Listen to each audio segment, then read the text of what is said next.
Good morning. Good morning. Good morning. Thank you for joining us on Talk to Them. I am your host, Kennitha Wade. And I'm your other host, Renauda Mitchell. And I am the guest today, Keith Edwards. All All right. He was all on time with it. Most people would just be looking at us. Right. Sorry. We'll start with our weekly check-in. The snow. Yes. The snow kind of put a damper a little bit, but I was happy to stay at home on Thursday and Friday and not have to go to work. So I got to sleep in. I didn't go to the gym though, so I'm a little bit disappointed about that. But there was snow. Everything else, I was good. Yeah, the kids went out and played in the snow, and my daughter, who's back home with us, this is her first year of living with us full time, and she's been in Texas with her mom, so she got to experience the snow day, which is rare for her. They snowed in Texas recently, but nothing like what she got here. So she's enjoyed kind of playing outside with her siblings in the snow and making a snowman. And now she's like, okay, I'm over it. It can go away now. We can go back to school. No, she needed... Not really go back to school. She just wants the snow to go away. Okay. Yeah. And she came for me a little bit. She did. She said, you can eat. She said, Renauda should be happy because she likes ice. Oh, and so she was like, all this free ice outside. And I was like, I'm pretty sure that's not what Renauda's thinking about this snow. She ain't going to eat the snow. But she tasted the snow. And in my mind, when you're watching kids do stuff, I'm like, there is no way in heck I'm about to eat that snow. That snow done been in the atmosphere. Ocean, I don't know where it came from. It got everything. stuff in it. And she just eating it. I'm like, more power to you, But girl. they got to have that experience as a child. They do. But when you told me that, I was like, absolutely not. Yeah. No, I am not eating the snow. I don't care if it is on a clean surface. I'm not getting a cup to collect it. I am not 9. Facts. I turn around. I'm like, why is this snow blue? I guess man through Gatorade and or so, I don't know. I'm like, okay, experiment. Well, y'all having fun with snow. I'm gonna go back inside. Mm-hmm. So, and then last night I did her hair. I spent about 7 hours braiding her hair last night because I had the time. So that was I just spent the whole weekend with the kids and chilling and just doing normal stuff. I appreciated that time off. I'm telling you, I need more days like that. How was your week? My week was cool. Like the first couple of days, went to work. You know what I'm saying? Getting some stuff done. It was a busy week, and then all of a sudden, not all of a sudden, we knew the snow was coming. But there's a lot of people who didn't believe the snow was coming.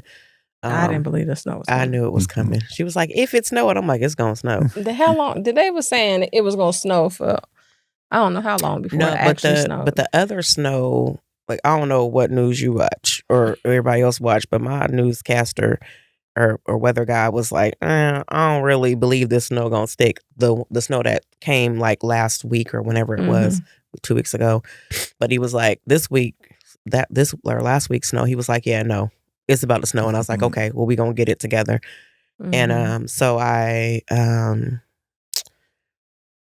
needed to go get groceries. So I was like, people in Oregon, whenever there's a thing, people act crazy. They need all the groceries. They need all the toilet paper. They need all the gas. So I was like, for me, we just needed our regular groceries. We needed our regular, it's time to buy toilet paper and cleaning supplies. So I was like, oh God, let me, I didn't get paid till Thursday. So I'm like, let me go early morning and, try and get into the grocery store.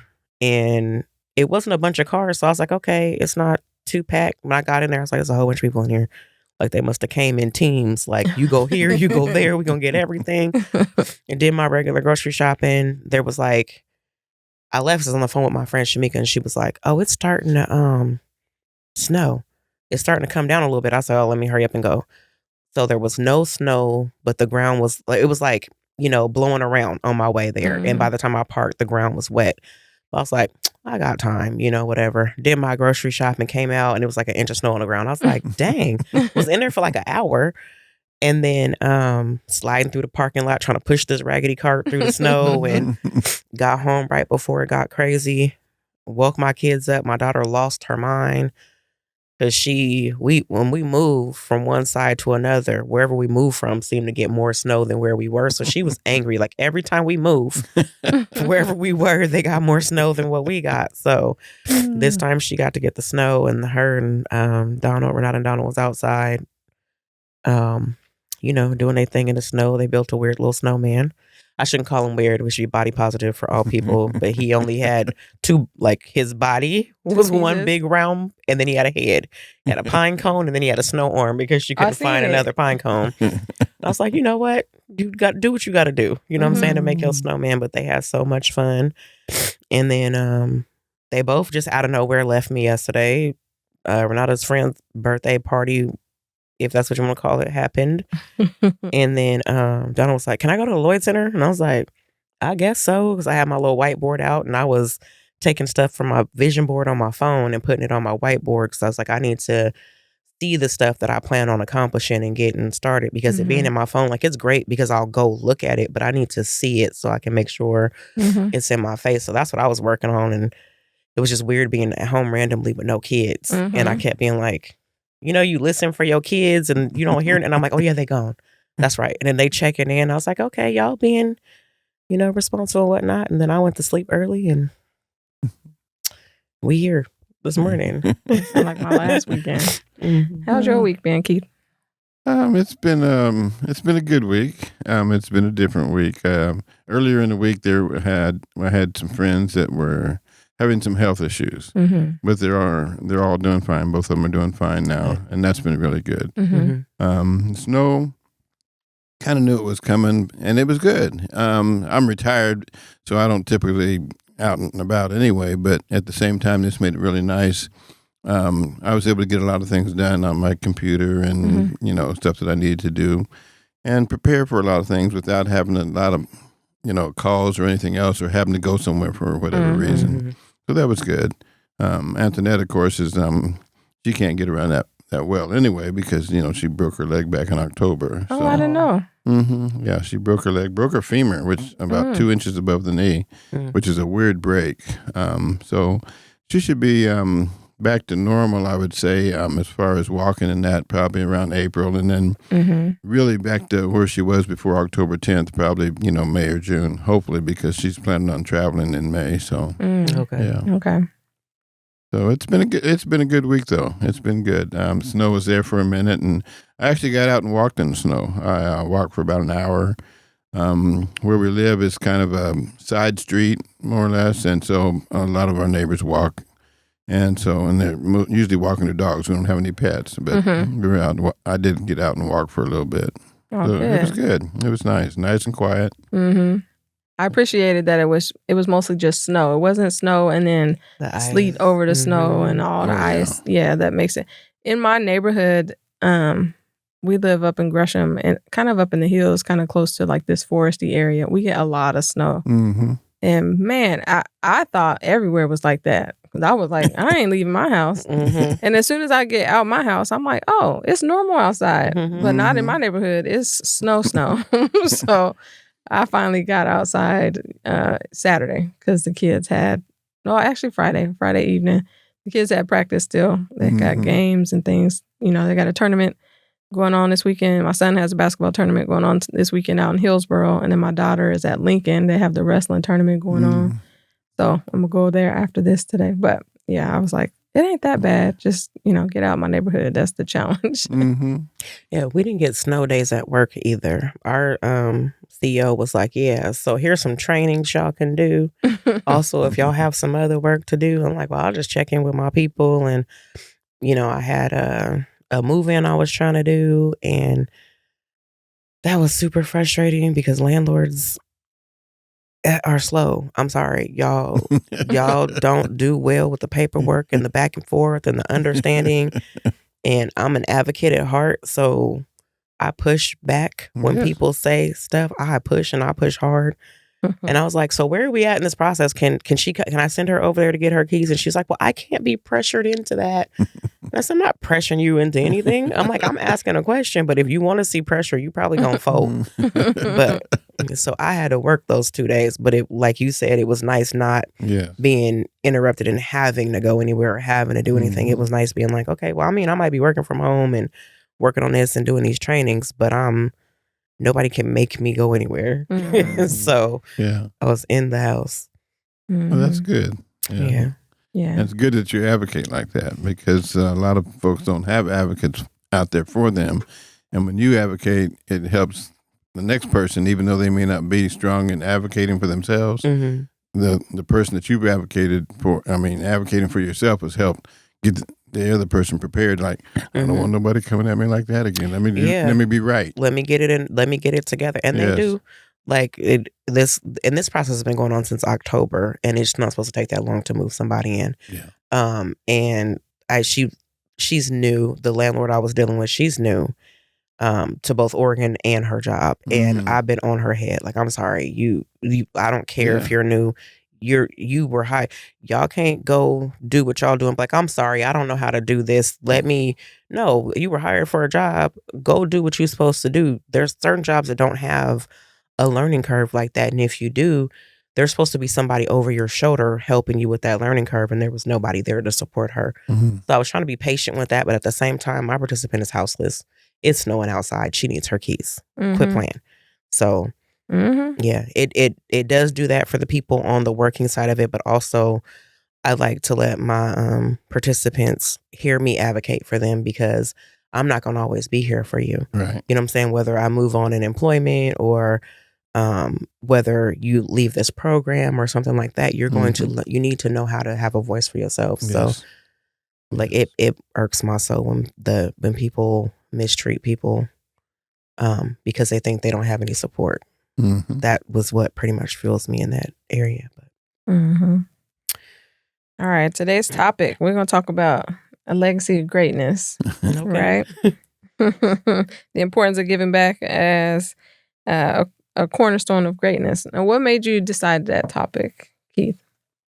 Well, I think that individually people strive for greatness, and a lot of times folks look at other folks and think that they're a great person. This is something that there's something significant that they did that makes them great.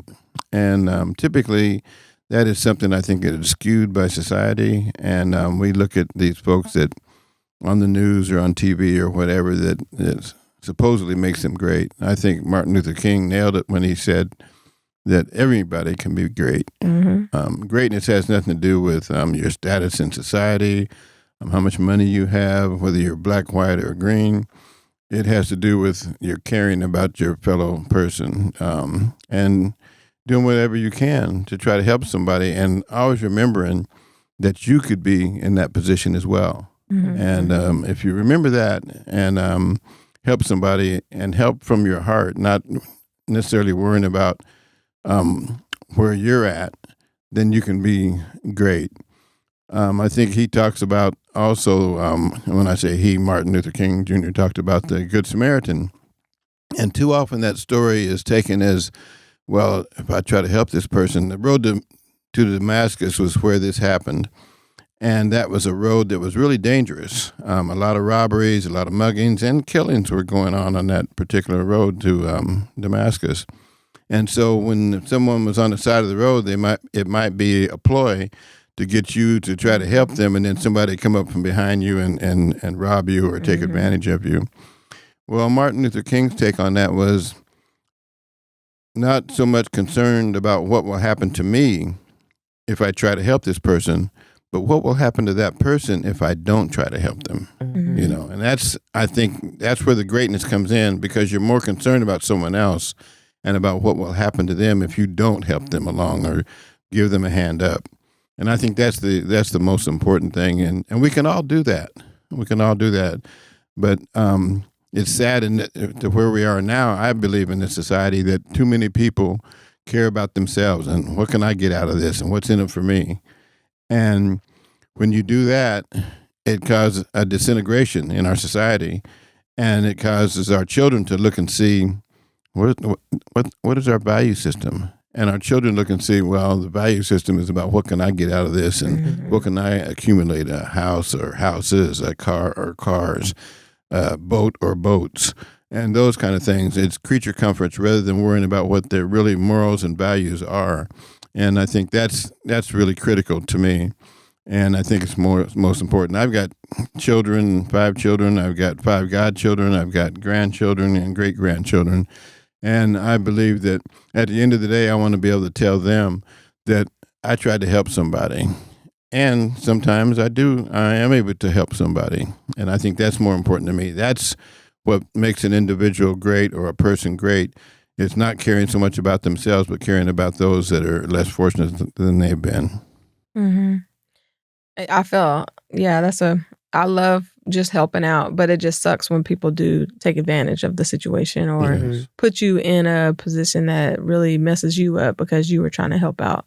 And that happens so often that I see why people are kind of like, I don't know if I'm going to keep putting my neck out there for you to keep, chopping off my head if that's the case. But it's hard sometimes to kind of continue on when people mistreat that. Yes. And then it's still hard to not when you're that type of person. Like you like, because, we talked about that before. Like dang, should I keep doing this? But then also when you're that type of person, it's a calling, it's a pull. You can't, just sit around and not do something. And I like that phrase, creature comforts. I feel like I'm going to start using that with my kids. So I used to tell them that sounds like a first world problem, but I think I'm going to start using that instead. Yes. I like that that phrase. And too often I think too, I've been on the off ramp or on ramp, and I've seen people that are look like they could play in the NFL. I mean, they're fit, they were young, but they're out there panhandling, and that jades my thoughts because it's like, here's a person out here look like they could play in the NFL, and they're out here panhandling, and a young person at that panhandling instead of being out trying to get a job or do something constructive. And so then I look and I say, oh, here's somebody else, it's a game. It's not really legitimate. They're just out here trying to make sure that they get taxed, they get dollars that are not taxed, and they could make much money or more money sometimes than people are working every day simply by taking advantage of folks' kindness. And that's sad because I think it tugs at you when you see somebody out there and you're thinking, do I help them or do they just have a scam here? And I know years ago I remember reading about people that were they would panhandle. In fact, this was back east on the East Coast. They would panhandle in D.C. In the summertime. In the wintertime, they'd go to their $100 and some thousand home. This is years ago, which $100 and some thousand was a nice home in Florida. And so because they were getting those tax-free dollars. And that kind of stuff, like I say, it makes you think, is this person really legitimate out here needing help, or is it just somebody taking advantage of folks' kindness? Because everybody says that America is the most giving country there is, and as far as volunteerism and as far as donating to people, and so that makes it difficult. It does. It makes it really tough. But I think at the end of the day, when you're having that feeling about helping somebody and having the opportunity to do that, I think you can, and you usually do. And you can do it in different ways as well.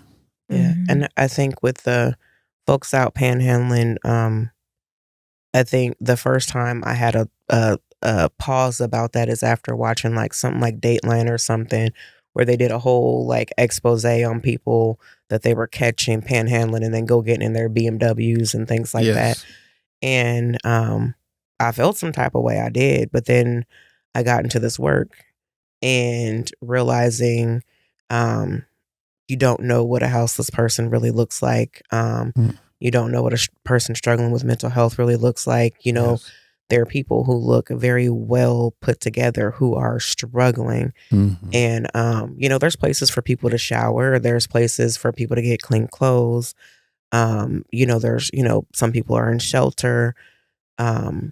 People get discriminated against when it comes to, getting employment, whether it's your age, race, sex, size, whatever. You can be too young or too old in some folks' eyes. Yes. They're not supposed to tell you that you're overqualified, but they do. The side of there was a nurse and a teacher that got laid off some years ago that came into my job for energy assistance, and they were just talking about how they were having the hardest time just finding a job that was a job just to get by until they could get back into working, because people were like, well, you're a nurse or you're a teacher, and they weren't hiring them. So they were selling all their stuff, trying to keep their house. And they're like, we're going to have to put our house up next. And then when they came in, people were like, oh, if he's a teacher, why can't he just go get a job? Or she's a nurse. We need nurses everywhere. But it's not always that easy. At that time, it was a struggle for nurses and teachers.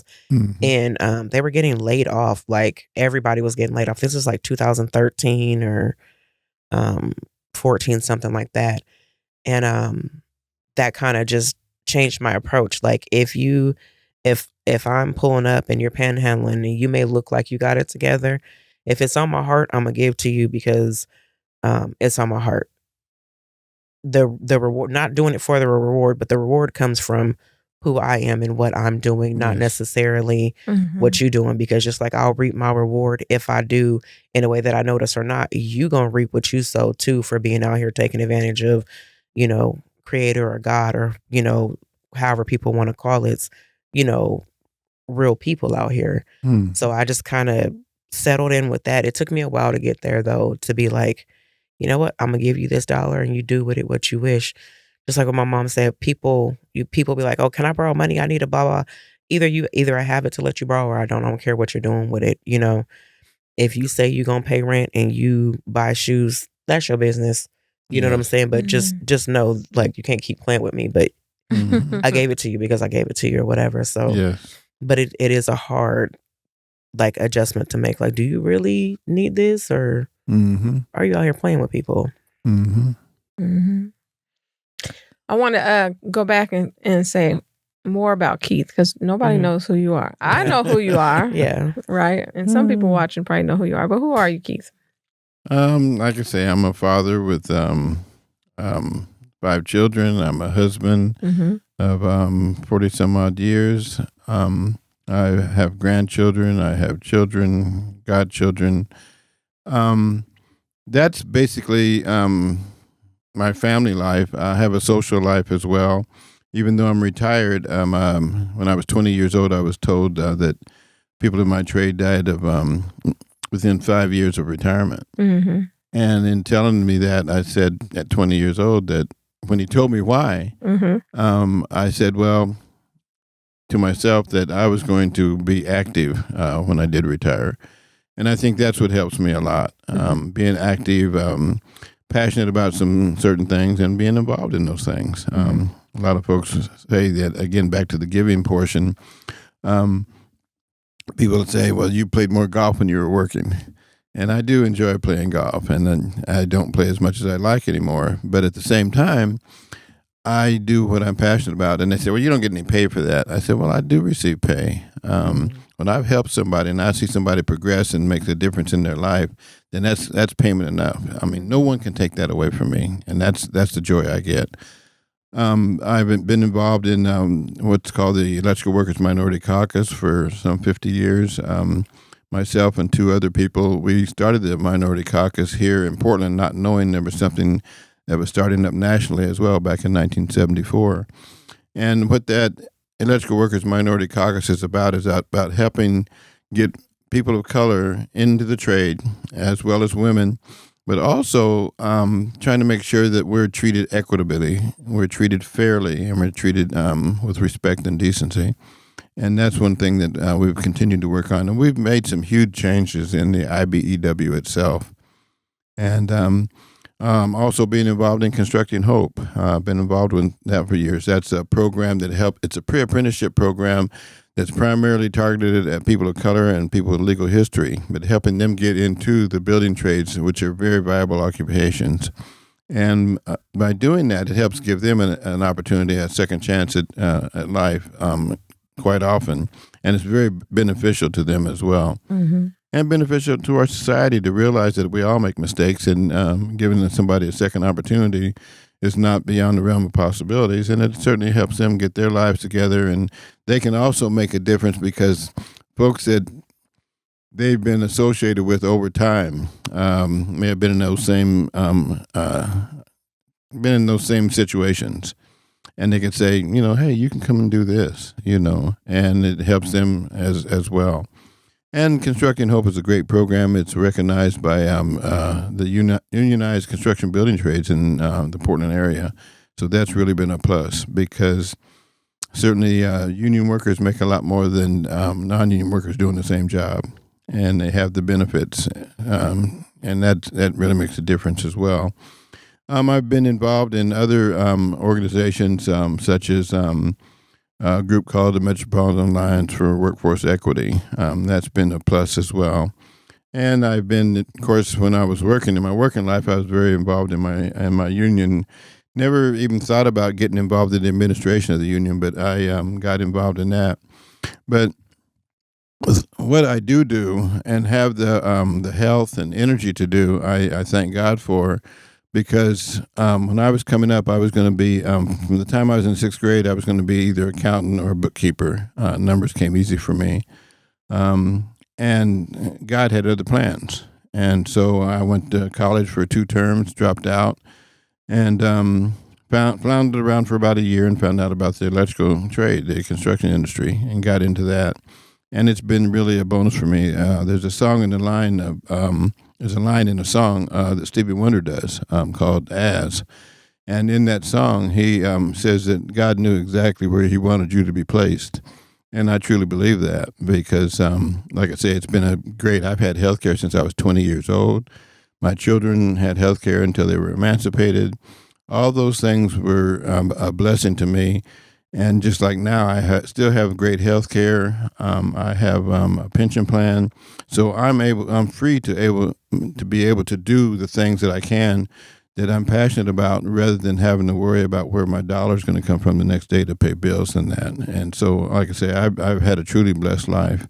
I've been able to travel as well around the country, and also out of the country. I've been to Germany a couple of times, and that's been great. Been to Mexico as well. Been to Costa Rica, and so those kind of things have really been a plus for me. And I have a wonderful wife, which of course makes it a lot easier as well. And I'll tell a brief story. I was going to go play golf one time and played with some gentlemen that used to play for the Trailblazers, and had a good time. And they asked me, said, "You going to play next week?" And I said, "Well, I don't know if I'm going to play next week or not." I said, I'll ask my wife, They started snickering and laughing at me. And so I said, "Well, you know what? I sleep with my wife. I don't sleep with you." Mm-hmm. So I ain't worried about what y'all snickering and laughing. I know what's important to me. Mm-hmm. And so it's been really good. I have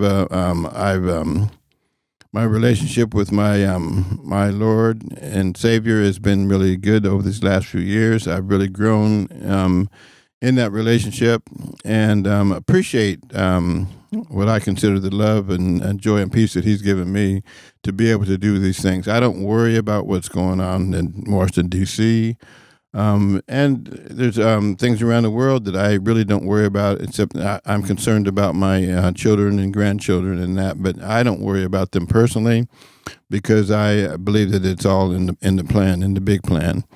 And I know who's in charge, and it ain't somebody that got elected by people here in the United States. It's not somebody that has the most money in the world. Mm-hmm. They don't run nothing. Their time will come when they will either have to step down or they'll be put down by who is in charge. And so I know this is all part of the big plan. I just know that I have that foundation, and I don't worry about the rest of it. And I think that's important. I really appreciate what you were saying earlier about mental health, because too often people have a stigma about mental health. They think that mental health is, he cray-cray, she cray-cray, Mm-hmm. Well, anyone that's breathing, in my opinion, has mental health issues, Mm-hmm. because we live with other folks, and everything is not perfect. Everything, there's challenges in raising children. And my oldest son, 52-year-old, when I raised him, that was the first time I'd ever raised a child. And so it was brand new for me. And it's an experiment, because I've got 5 children and each one is different. Mm-hmm. And so it can be very challenging, and there's no perfect formula to raise children. There's not.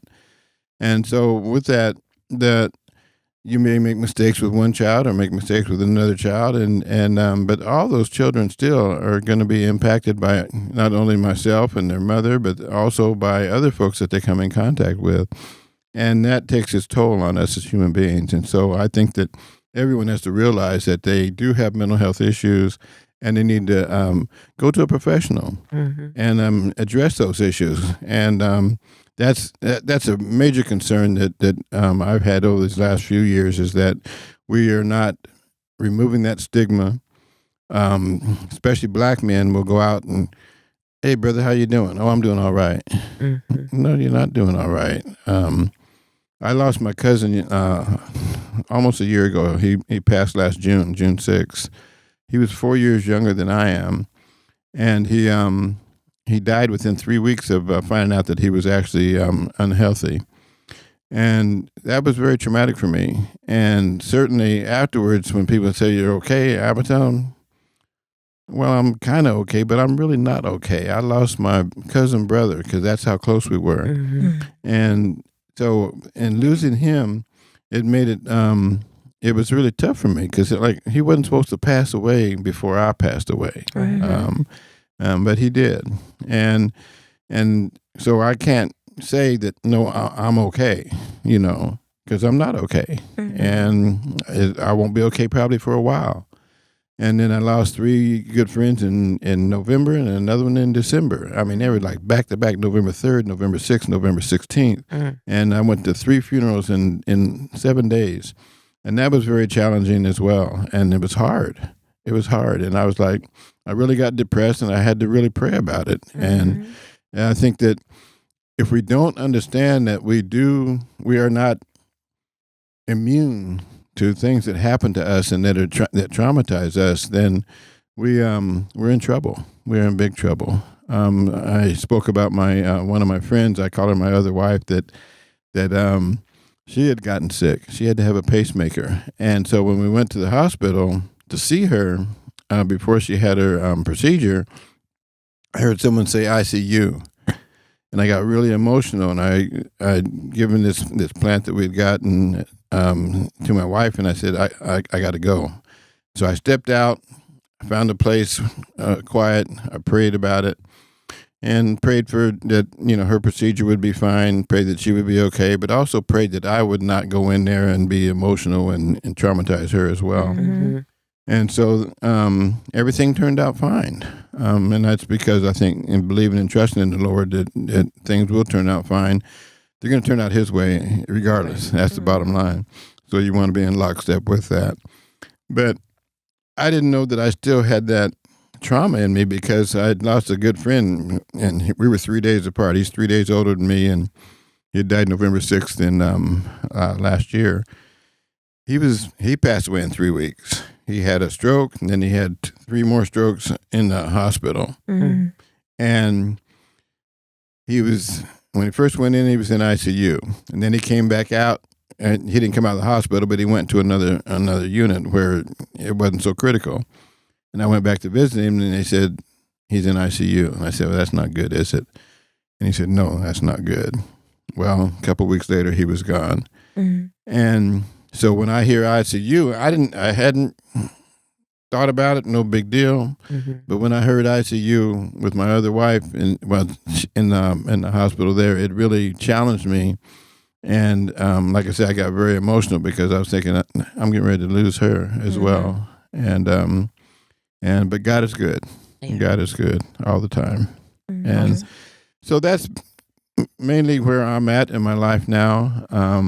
I try to help people. I try to do what I can to make a difference, a positive difference.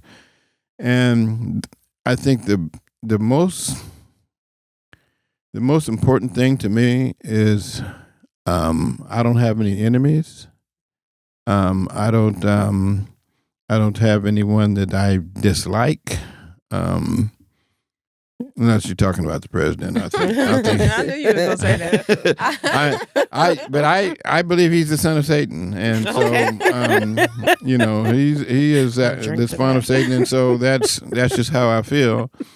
And I can certainly he has done things to prove that to me, mm-hmm. and so I don't.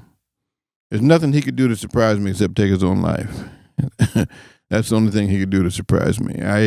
There's nothing else that he could do that would surprise me in any way, shape, or fashion because, as you see, people try to say that they're up in arms, and I get concerned about the news media because the news media gives this false narrative about oh, he's nominating Matt Gaetz for this, and he's nominating so and so for that, and these people are corrupt, and these people.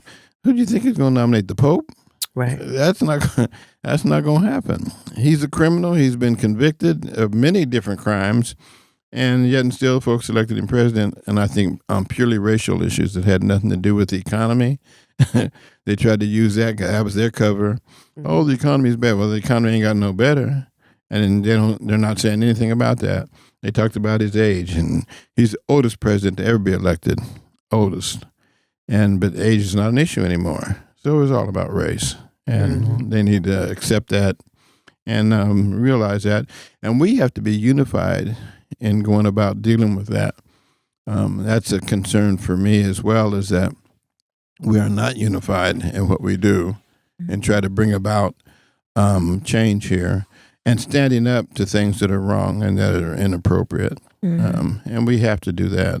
We may not agree with everybody all the time. My wife and I don't agree all the time. That doesn't mean that we get a divorce. That means that we work through it. And that we're going to be unified in what we do. And that's an important piece that we have to also remember. And we have to be humble and have that humility about that, because too often egos get in the way. And people will say, well, I don't agree with that. And so now you're going to go south because you don't agree with that? That's just one item. You know, I may not agree with you on a particular item, but there is an area where we can agree on. And like Ben Franklin said, you know, we're surely going to hang, so it's better we hang together than hang separately. Right. Yeah. I like it. Yeah. Keith is one of those people who, you know, he always expects great things. Okay. He gives us all these challenges like, oh man, how do you do all this stuff? You know that you gotta step up to the plate, especially in EWMC. I've always appreciated his mentorship. I call Keith if I have a question, or if somebody asks me something and I'm like, no, but you know who does know? Keith. Right. Keith knows. Ask him. You know, call him. You can call him. That's why I tell people. Apprentices will call me and ask me something, or somebody who just journeyed out and ask me questions about, well, what is this, or what is the stance of the local union, or what is the process, or who would know this part? And I'm like, Keith would know. Call him. Like, I can call him. Yeah, you can call him. Call him and ask him. He's approachable. But you always know that, you know, he just expects, I feel like, greatness, and which he pushes people to kind of go above and beyond what you think you can do sometimes, which sometimes feels a little daunting. Like, I don't know if I can do all this. I'll be all these children, all this volunteering. But at the same time, at the end of the day, I know the reason behind it is that if I'm going to impact somebody else, you know, whatever I'm choosing to do, one of the reasons why I stay where I'm at, working at, you know, my job at the training center and trying to be a face and just somebody who stands out different from everybody else who works there, and just represent and encourage people and try to support as much as possible, because I know that's something that we lack. You know, he's one of the reasons why I'm like, okay, I'm here for, it's a good thing I'm here. I'm here for this, or I can, you know, make change or have a positive impact. But it's not about how much money I make or what I get out of it. Is what I can kind of give. So you're saying you find out that you can do the things that he said you probably could do. The things he challenged you to do, you could do it. Yeah. That's what you got out of that. Yep. Okay. Well, a lot of that comes from, I think, my experience of, we always look at ourselves less than. I can't do this. I can't do that. Well, other folks are just, they got 2 arms, 2 legs, just like you do. And they get things done. And they've got a brain just like you do. And they can get things done. And too often we don't see the potential in ourselves that others see in us. I didn't have any thoughts of getting involved in my local union. But someone saw the potential in me. They asked me to step in as to get an appointment to the executive board of the local union. Shortly after that, there was an election. I got elected. A year later, I was appointed as a business rep for the local union. And 10 years after that, I was appointed as a business manager and then elected business manager, the first one to be elected without opposition in my local union. And the first African American to be elected business manager of a construction local in the history of the IBEW. That took 110 years for that to happen. And that's what I note, is that it took too long. I shouldn't have been the first one. There are a lot of people that were capable of, that looked like me, that could handle that responsibility, but never were given the opportunity to do that. But it happened that way. And I was a student, and I was able to take on, that responsibility. But that's because, like I say, again, I trusted in the Lord. I knew that there were 2 or 3 people that were going to run against me. I had a gentleman come to me before the election and say that he was following me around for some reason, and I'm like, why is this dude following me around? I'm, going to get something. And he said, I just wanted you to know that Tiny's going to run against you in the election. He said, and the reason I know that is because I've agreed to be his campaign manager. Oh, okay. That wasn't my God.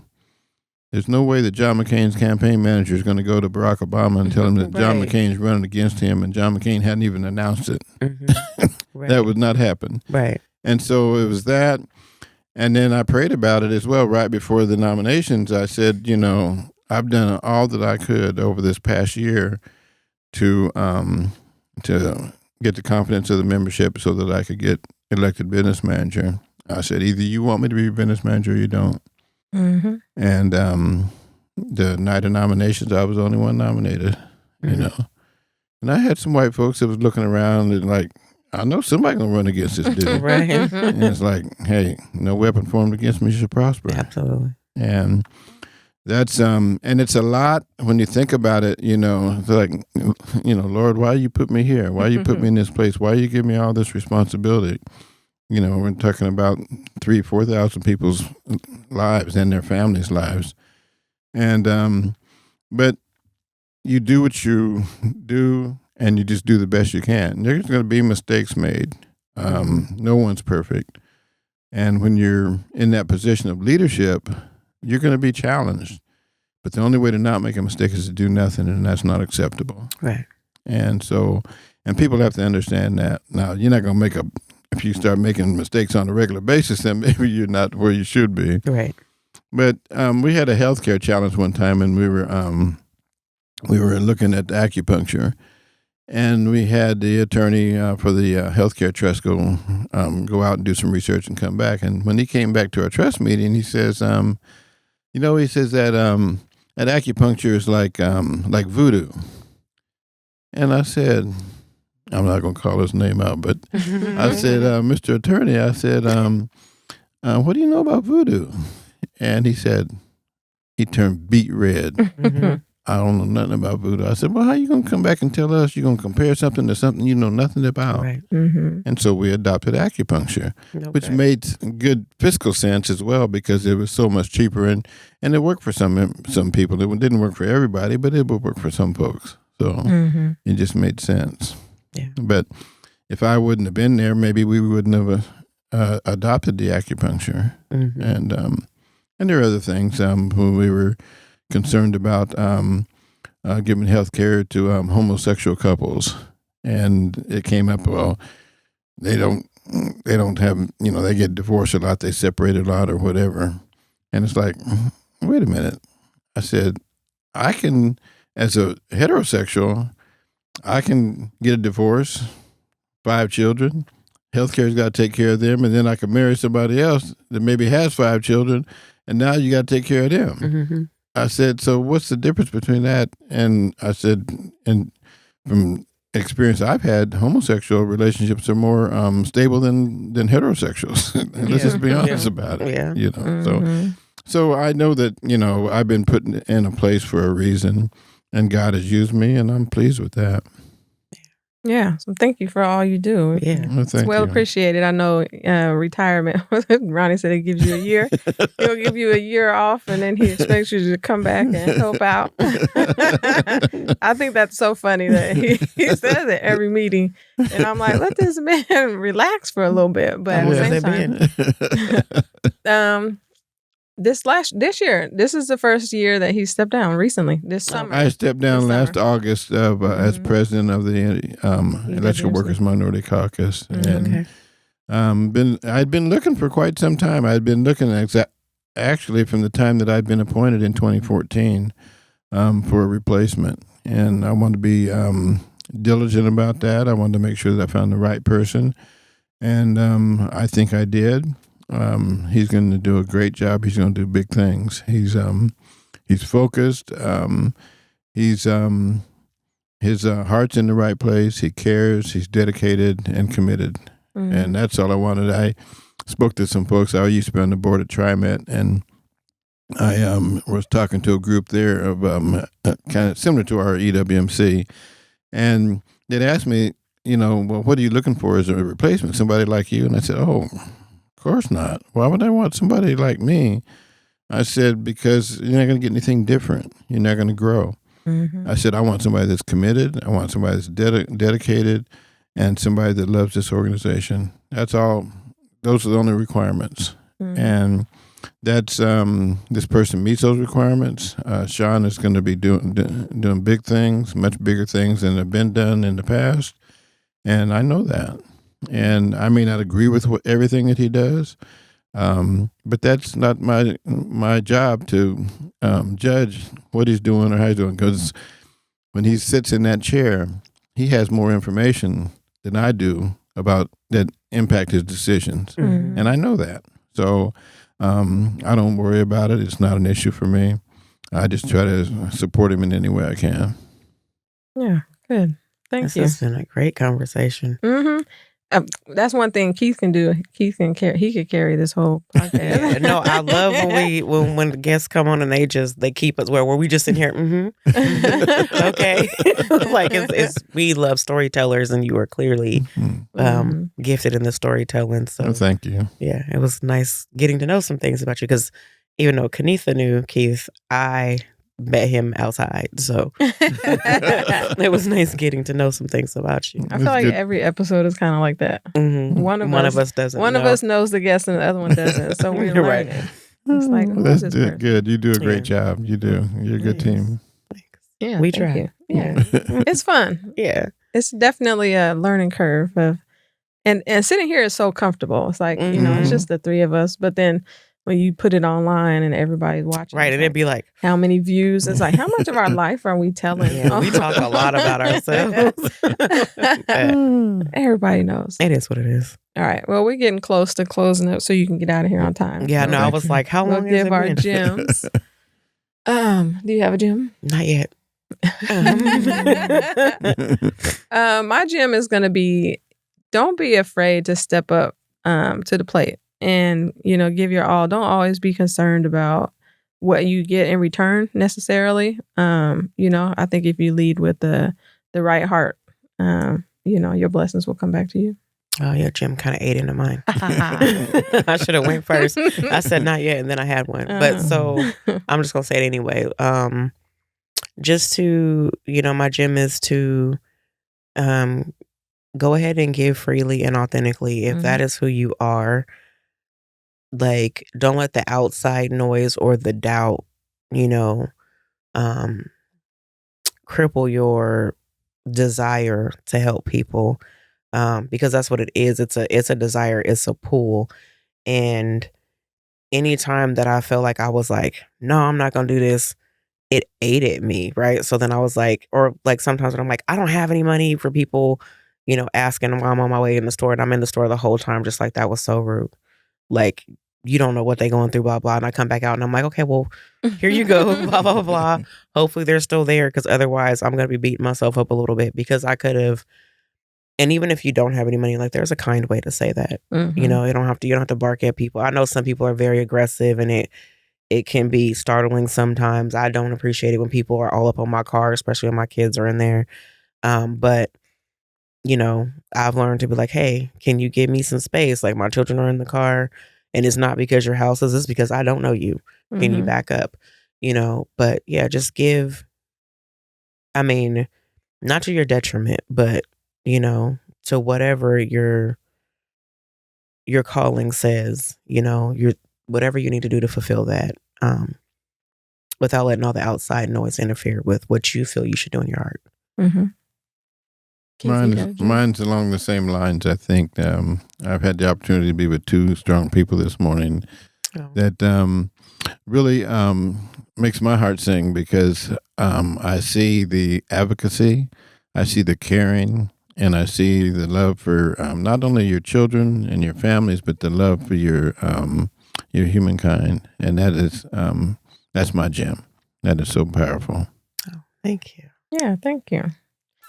Well, that's going to be it for us today. Thank you for joining us on Talk to Them. Where every story counts and every voice matters. There you go. Look at that. I felt some type of way when you said what you said this morning. Yeah, And I did. all right. Thank you. Thank you.